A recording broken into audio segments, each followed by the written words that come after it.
Welcome to SciTech Study.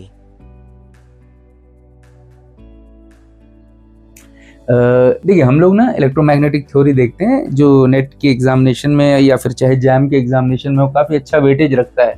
Net jam में तो इसका 10 to 15% वेटेज है out of 100।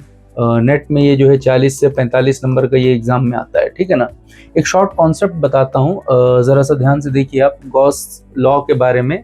Gauss law basically if you want to discuss Gauss law basically जो है ना, एक तो चार्ज एनक्लोज्ड देता है और दूसरा जो है फ्लक्स देता है। ओके, ज़रा सा देखिए आप, गॉस लॉ बेसिकली हम जब पढ़ते हैं ना तो गॉस डाइवर्जेंस थ्योरम का बहुत ज़्यादा इस्तेमाल होता है। That is called as E dot D S जब आप यूज़ करते हैं। I am not going to tell you the formula, but इसमें एक कॉन्सेप्ट है वो मैं बताना चाहता हूँ।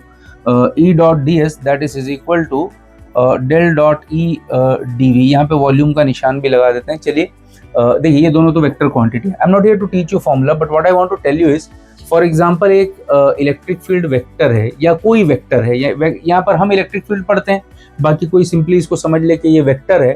For example this is 2i cap plus it is 3j cap plus it is 4k cap. Okay, इस तरह के वेक्टर को हम बोलते हैं कांस्टेंट वेक्टर है। ओके, तो यहाँ पर हम समझ लेंगे कि कांस्टेंट इलेक्ट्रिक फील्ड है, ठीक है ना।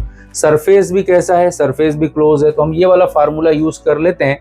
तो डेल का मतलब क्या होता है, i del by del x, j del by del y plus k del upon it is nothing but del z. Okay, this is called as del. Is it clear?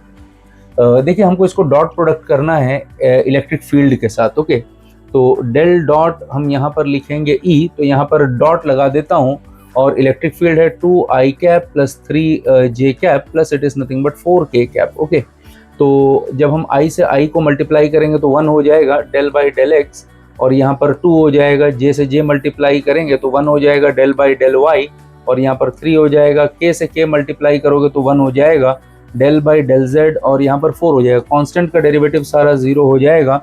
इसका मतलब this del dot that is divergence will become 0।